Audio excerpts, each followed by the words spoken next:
महादेव, जय भोलेनाथ। नमस्कार, मैं साधना पांडे मार्गदर्शन पे आपका स्वागत करती हूँ। दोस्तों, नाम जप आजकल बहुत लोग कर रहे हैं।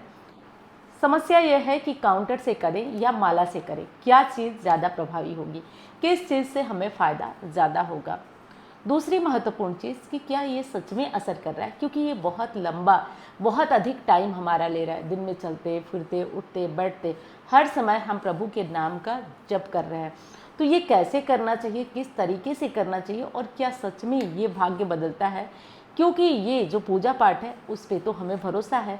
नाम जप हम करेंगे तो हमें क्या चीज़ें मिलती हैं, क्योंकि आप सभी जानते हैं कि जो हमारे महान संत हैं स्वामी प्रेमानंद जी के अनुसार बहुत सारे लोगों ने उनके कहने पे नाम जप प्रारंभ किया है और कर भी रहे हैं। तो चलिए आज विधि कुछ जान लेते हैं कि कैसे और किस तरह से, क्योंकि बहुत ज़्यादा कमेंट मेरे वीडियोस में आ रहा है कि नाम जप पे एक वीडियो बनाई। तो मैंने भी एक प्रयास किया कि आपको सही और सटीक जानकारी दूं जो हमारे शास्त्र में कहा गया है।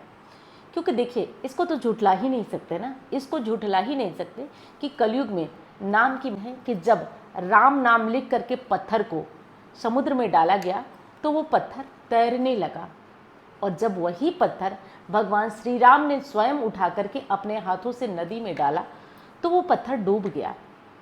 अब इस पर उधर भगवान ने जामवंत जी से पूछा कि ये पत्थर डूब क्यों गया, जबकि मेरा नाम लिखा हुआ पत्थर तैर रहा है। तब इस पर जामवंत जी ने कहा कि हे प्रभु, जो आपके हाथों से छूट जाए उसे तो डूबना ही है, पर हाँ, जो आपके नाम का सहारा ले ले वो कभी नहीं डूब सकता, वो संसार में तैरता रहेगा इसी पत्थर की भांति। तो हमें क्या करना है, नाम का आश्रय, नाम का सहारा तो ज़रूर लेना है, इसे तो छोड़ना नहीं है। मैं आपको बहुत पहले बोली होंगी कि राम नाम लिखिए, ठीक है, वो भी एक तरह से जप होता है। मैं आपको कहती हूँ कमेंट बॉक्स में ज़रूरत जितनी हो उससे ज़्यादा हर हर महादेव लिखिए, हर हर महादेव लिखिए। इसका मतलब क्या होता है आप समझिएगा। इसका मतलब ये होता है कि हम भगवान को जितनी बार चाहें स्मरण करें।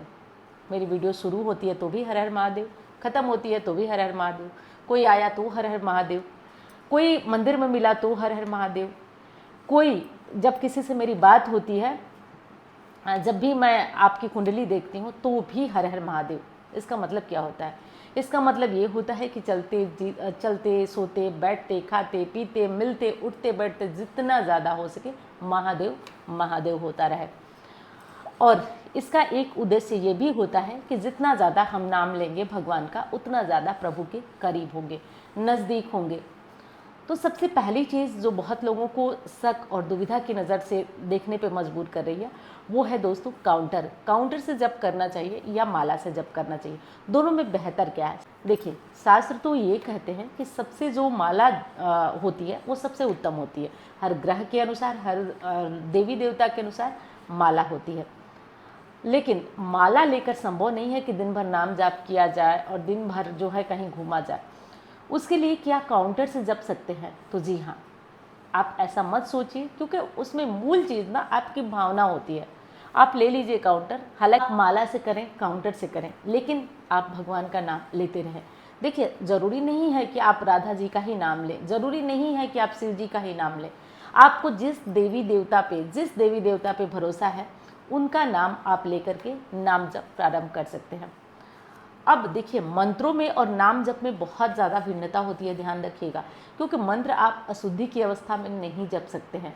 चलते फिरते भी मंत्रों को नहीं जपना चाहिए जब तक कोई ऐसा कारण ना हो जिसमें आप बहुत परेशान हो, क्योंकि मंत्रों में एक पावर होती है और चलते फिरते आप इन्हें नहीं जप सकते। अशुद्धि की अवस्था में या गंदे कपड़े हैं तो कोशिश करना चाहिए मंत्रों को नहीं जपना चाहिए। लेकिन नाम जप इसके सीधे उल्टा है। नाम आप कभी भी किसी भी परिस्थिति में प्रभु का ले सकते हैं, सोते उठते जागते बैठते काम करते खाते पीते कभी भी प्रभु का नाम ले सकते हैं। तो नाम जप यही होता है, इस तरीके से ही आपको नाम जप करना चाहिए। एक और महत्वपूर्ण प्रश्न था, इसके बाद मैं बता रही हूँ आपको। पहले ये चीज़ें बता दूं आपके कमेंट, उसके बाद मैं बताऊंगी कि क्या सच में इससे चमत्कार होता है। आज 100% आपको बताने वाली हूं, तो समझ लीजिएगा। और जो लोग नाम जप शुरू किए हैं उनके लिए अच्छा है, जो नहीं किए हैं उनको क्या और कैसे करके नाम जप प्रारंभ करना है। तो देखिए दोस्तों, एक कमेंट आया था कि तुलसी माला हम पहन सकते हैं या नहीं, क्योंकि हम लहसुन प्याज खाते हैं। तो देखिए, यदि आपके मन में ये भावना आई है, ध्यान रखिएगा किसी पूजा पाठ उपाय को करने की भावना आती है ना, तो वो यूं ही नहीं आती है, वो अपने आप ही नहीं आती है। उसके पीछे एक बहुत बड़ा कारण होता है, वो प्रभु की प्रेरणा होती है। क्योंकि यदि आपको गंगा स्नान करना है, कहीं जाना है, मंदिर जाना है, पूजा करना है, पाठ करना है, यदि ये भावना भी आती है ना, तो मानिए कि हमारा मन अंदर से पवित्र होता है और तब इस तरह की भावनाएं हमारे अंदर प्रवेश करती हैं। तो यदि माला पहनने की भावना आपके अंदर आई है तो बेशक पहनिए। हाँ, जब आप लहसुन प्याज खाते हैं कोशिश करिए कि इस माला को उतार दीजिए। उसके बाद आप इस माला को पुनः जब खा पी लें, हाथ पैर धो करके आप इसे धारण कर लें। क्योंकि लहसुन प्याज ऐसा कुछ नहीं है कि ये जो नॉनवेज है उसकी तरह है। हाँ, ये तमस गुण वाली होती हैं चीज़ें, तमस गुण वाली होती हैं, इस कारण साधना में इसको बाधक बोला जाता है और इसको नहीं खाया जाता है। लेकिन जो लोग खाते हैं वो भी इसे पहन सकते हैं, ठीक है। हाँ, इस चीज़ का ध्यान रखिए कि किसी भी अपवित्र अवस्था में इसे उतार कर रखिए। लहसुन प्याज खाते हैं तो इसे उतार कर रखिए, बस इतना कर दीजिए। उसके बाद तुरंत हाथ पैर धोकर आप इसे पहन लीजिए। लेकिन हाँ, वहीं पे मांसाहार करने वाले इसे न धारण करें, क्योंकि इसका नुकसान आपको हो सकता है। तो इसलिए इसे न करें, क्योंकि तुलसी माला जो होती है ना, वो बहुत पवित्र होती है। उसकी हवा यदि स्पर्श करके आपके घर में जाती है तो हवा भी सकारात्मक हो जाती है। तो जब तुलसी माला आप धारण करते हैं तो आपको बहुत सारे फायदे होते हैं। तो ये तो तुलसी माला से जुड़ा हुआ बहुत सारा प्रश्न था जो आज मैंने आपको बता दिया। अब चलिए जानते हैं कि नाम जप से सच में जीवन में चमत्कार होता है या नहीं। तो दोस्तों, आपको बता दूं कि कोई चीज़ आपकी व्यर्थ नहीं जाती है। मेरी ध्यान से बात समझिएगा। कोई भी चीज़, यदि आप एक बार कुछ भी नाम लेते हैं, महादेव महादेव महादेव, विश्वास मानिए महादेव आपके साथ चलते हैं। आप में वो शक्ति, वो सामर्थ्य नहीं थी ना, जो परिस्थितियां थी और आप उससे बाहर निकले हैं। सभी के अपने जीवन में कलयुग में एक बार ध्यान करिए, बहुत विकट परिस्थितियों से हम सभी निकले होते हैं। और आपको क्या लगता है किसी बिना आध्यात्मिक शक्ति के आप इतना बाहर निकल के उछल कूद कर सकते हैं? कभी नहीं कर सकते हैं। वो शक्ति होती है जो आपके साथ साथ चलती है। क्योंकि जो ऐसा नहीं करते हैं, ईश्वर में नहीं मानते हैं, नहीं विश्वास करते हैं, वो डूब जाते हैं, कहीं ना कहीं कट जाते हैं, परेशान हो जाते हैं। पार वही उतरते हैं जिनको प्रभु के नाम का सहारा होता है। वो बहुत बड़ी, देखिए, नाम जप से एक फ़ायदा और होता है, आपको अपार धैर्य होता है। जब लगता है ना कि सब कुछ खत्म हो गया, तब भी आपके मन में एक चिराग जलता है, तब भी एक रोशनी जलती है कि नहीं, अभी कुछ है। और विश्वास मानिए, यदि विश्वास है तो होगा। यदि विश्वास आपका प्रबल है तो आप करेंगे, आपका होगा, सब कुछ होगा। तो नाम जप वो शक्ति देता है। लेकिन देखिए, आप नाम जप वैसे तो कभी भी कर सकते हैं, चलते फिरते, गाड़ी में बैठकर कहीं भी कर सकते हैं। लेकिन कोशिश करें कि आप सुबह सवेरे इसे करते हैं तो बहुत ज़्यादा इसका फ़ायदा होता है। और यदि काउंटर लिए हैं तो आप कभी भी अपना दिन भर में कभी भी करते जाइए। जितना हो सके आप नाम जप करते जाइए, इससे भगवान की कृपा मिलती है, बरसती है। और एक चीज़ आपको बता दूं कि जब हम लोग बहुत छोटे हुआ करते थे तो हमारे दादाजी बिस्तर पे ही पाई और नाम भगवान का प्रारंभ कर देते थे। मतलब राम राम राम राम राम, पूरा मोहल्ला गूंज जाता था। राम राम राम राम, आज भी उनकी चौपाइयाँ, मैं आपसे बात कर रही हूँ, मुझे ऐसा लग रहा है अक्षर सा सुनाई दे रहा है सब कुछ।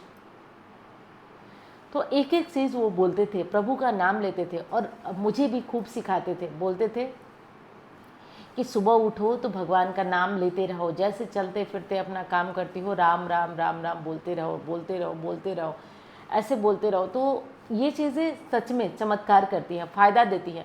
और जिन लोगों को विश्वास नहीं है ना, या आप करके देखिए, 1-2 महीने में करके देखिए। एक चीज़ तो इससे बड़ी चीज़ ये होती है कि आप अपने आप पे कंट्रोल करना सीख जाते हैं, अपने आप पे ध्यान लगाना। क्योंकि ज़्यादातर चीज़ें कहाँ है ना, वो एकाग्रता की कमी है हमारे अंदर। हम एकाग्र ही नहीं हो पाते हैं, करते हैं वो, घूमते हैं वो, करते हैं। और जब आप नाम जप करना शुरू कर देते हैं तो आपके ध्यान में ये रहता है, एक कोई नाम आपके मन में चलता रहता है, एक कोई नाम आपके मन में चल रहा है। अब जब एक कोई नाम आपके मन में चल रहा है तो जाहिर सी बात है कि अब आपका ध्यान उस नाम को ही सोच रहा है।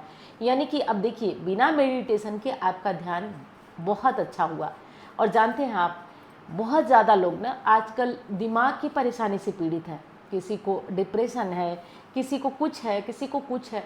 और थोड़ी सी समस्या आई नहीं कि दिमाग की परेशानी लग जाती है। तो एक तो चंद्रमा पीड़ित है और ज़्यादातर ये चीज़ें बच्चों में हो रही है।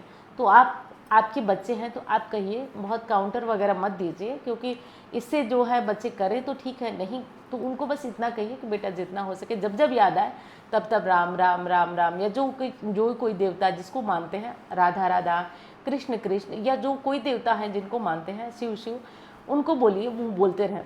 इससे आप कुछ दिनों में आप देखेंगे कि आपका ध्यान बहुत अच्छा होगा, आप एकाग्र होकर सारे कार्य कर सकते हैं। क्योंकि ये जो ध्यान भटकाने का सबसे बड़ा कारण है ना, वो समझिए मोबाइल ही सब कुछ ख़त्म, जहाँ पे बहुत सारी सुविधाएं हमें दे रही है वो बहुत बेचैन कर देती है।